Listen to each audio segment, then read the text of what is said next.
Let's talk about being a social chameleon and losing touch with your true self.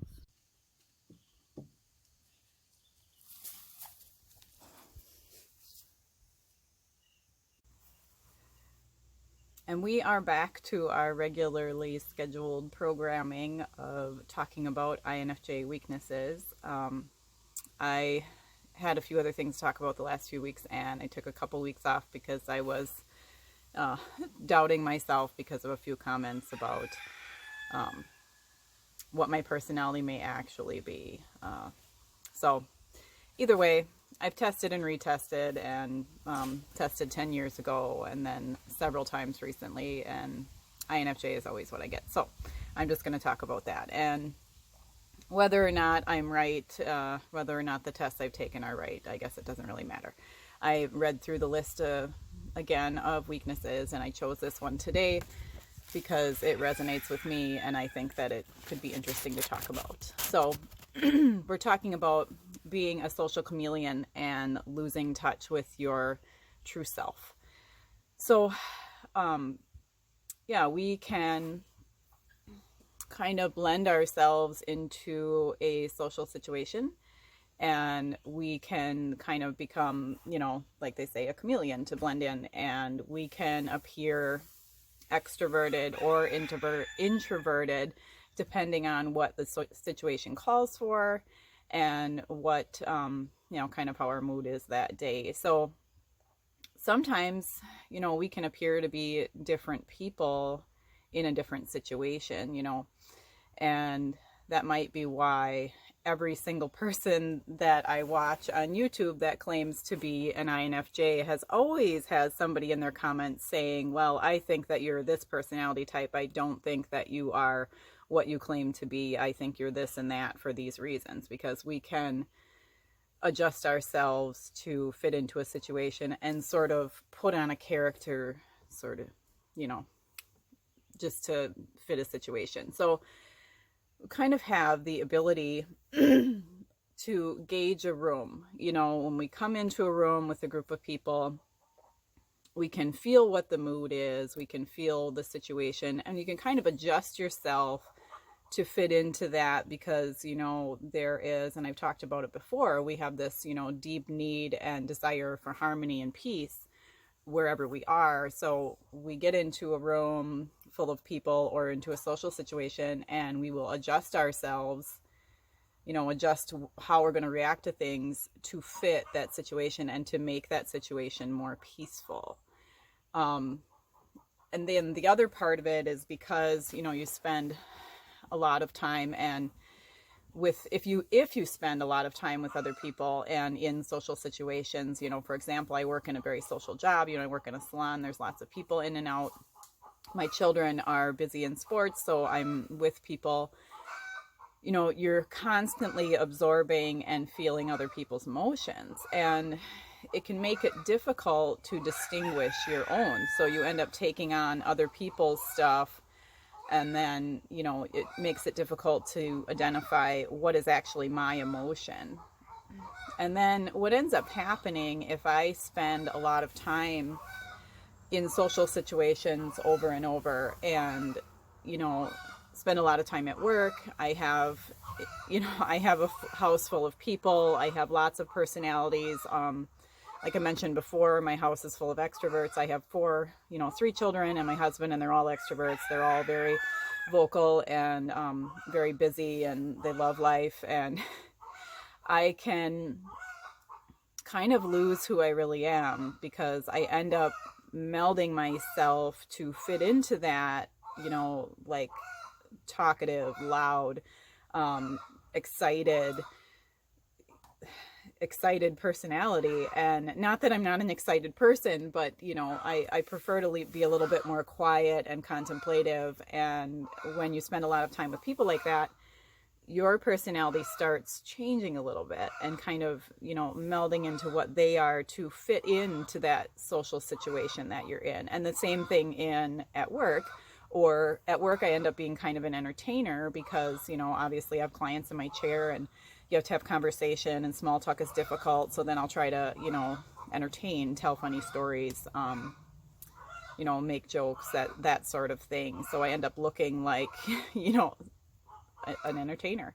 And it's, my personality then, and what I'm actually like, and my, weirdness, as I call it, kind of gets lost. And I kind of forget who I am. And I kind of am just putting on a persona, which I don't like. I like to be my authentic self. I like to tell people what I'm really thinking and feeling. And what ends up happening is it leads to, in other situations, once again, a wandering mind and a loss of sense of purpose. Because you're constantly, caretaking and caring for and adjusting yourself and, trying to fix situations for other people, your mind ends up racing and trying to analyze and trying to figure everything out for everyone else. And then you lose a sense of purpose. Like, what am I here for? What am I supposed to be doing? So, the things that I have been trying, and again, I'm preaching to myself here, and I always hope that, it influences somebody else or helps somebody else. I'm adjusting my little outline here. I try to stick to my outline so that I'm not rambling on and on, because I tend to do that. So how I'm going to get me back, how I like to try to get me back, get my own personality back, because, I was created to be a very interesting person, and I've got a lot of good qualities, and I don't feel like it's pride to say that about yourself. I feel like, God wants us to love ourselves. He created us in a way that he wants us to be, and he's really proud of us, so we need to be proud of ourselves. So for you to say about yourself, I'm an awesome person, I have been made this way, and I'm incredible, please do that. It's a great thing. So again, and one of my commenters, one of my subscribers told me one time that this is very obvious, but sometimes we have to hear the obvious and be like, oh yeah, of course, that is why I'm doing that. You have to spend time with yourself. You have to hang out with yourself. You have to have quiet time where you're just sitting, doing something quiet that doesn't involve electronics and doesn't involve, gathering of information, and just sitting. Maybe I have a hard time just sitting. I like to knit. Knitting forces me to sit, and it's pretty methodical once you get going with a pattern. So my mind can just race and race and race, and I can think all kinds of things, and work things through in my head. So your hobbies, anything that you do that you enjoy to do by yourself, walking, prayer time, check in with God, ask him, like, what am I really like? Please show me. And, yeah, write in your journal. If you're a journaler, just write it out, just blah, blah, blah, blah, just vomit it out on paper, like my counselor always says. Or record videos. I have said that I'm not good at journaling because I'm not. I don't really like to write it all down because it doesn't really seem helpful to me. I know it's helpful for other people, but it isn't for me. So, another thing you could do is, like I'm doing, just record yourself babbling on your phone or your camera or whatever, and then watch it back. I mean, you don't have to have any intention of posting it anywhere. You don't have to, put it onto YouTube or Facebook or any other place. You can just record it for your own use, watch it back, and then delete it, later if you want. But it gives you the ability to just, get your thoughts out, talk them out, and then you can look for repeating themes. And those repeating themes will be things that are really important to you, things that you value, things that you need to work on. And, I went to church again yesterday, which has been going really good. I haven't been a member of a church for a lot of years, so I felt called to go back, and I feel like it's time to go back. So I'm trying out a new place, and we'll see how it goes. But yesterday, I heard again, as a man thinketh, so is he. And, you know, the thoughts that you have and the feelings that you have in your heart, that is who you are. So the other thing that they said was ask yourself, what do I believe? Not what do I feel? Because as a person, you know, anybody that uses extroverted feeling as one of their functions, you know, they can absorb and sense other people's emotions. So again, it's hard to identify your own. So you need to ask yourself, what do I believe? Because what do I feel can be, you know, dependent on what you ate that day, how you're feeling that day physically, you know, the emotions that you absorb from somebody else. It's hard to identify your own emotions unless you're really very, very centered and you spend a lot of time alone and you know exactly what is yours. So I have to ask myself, you know, what do I believe about this situation? Not necessarily, you know, what do I believe about myself? What do I believe about myself? What do I believe about joy? Not what do I feel? Because, you know, the heart is fickle and our feelings can go back and forth and they don't always tell us the truth. So, and then the end part of this is every part of me is handmade by the Creator. That was another thing that I heard a few weeks ago. And I had a hard time with that a little bit because I have, you know, chronic illness, and I feel like, why would a creator create me to be broken? Why would he make my body, you know, my digestive system to not be healthy?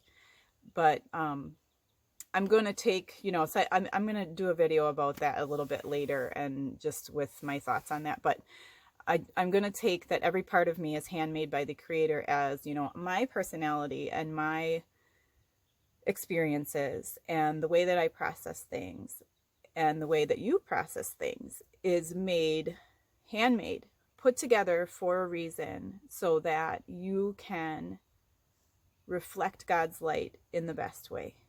And another thing that we talked about was being an image bearer. And, you know, it says that we are made in the image of God and we are image bearers of God. So we are made to reflect Him. And I just have to remember that I can only be the image bearer I was born to be. I cannot look at someone else and try to, you know, absorb their emotions and wish that I was like them and wish that I wasn't like what I am. And I can just be what I was born to be. I can just be this person, and I can only process things in the way that I was made to process them. And that's the way I was created, and that's the way you were created. And we just have to, you know, check back in with ourselves and check back in with God and ask, you know, who am I really? And just give yourself the freedom to be who you really are. And we're going to make mistakes and we're going to do things that, you know, aren't always good. But I think there, you know, there is a lot of good in people. And it's, oh, what is that puppy doing? I guess she wanted to get back in by her goats, and I will have to let her in a few minutes. But I'm starting to ramble, and I apologize for that. So I'm going to just, you know, wrap it up here. You need to spend time with yourself and spend time with God and figure out who you really are. And being a social chameleon is extremely helpful if you have to spend a lot of time in social situations. But you need to, you know, I need to get back to myself and love and discover and love who I really am and who I was made to be, and love people out of that. Thanks for watching, guys. Have a good week.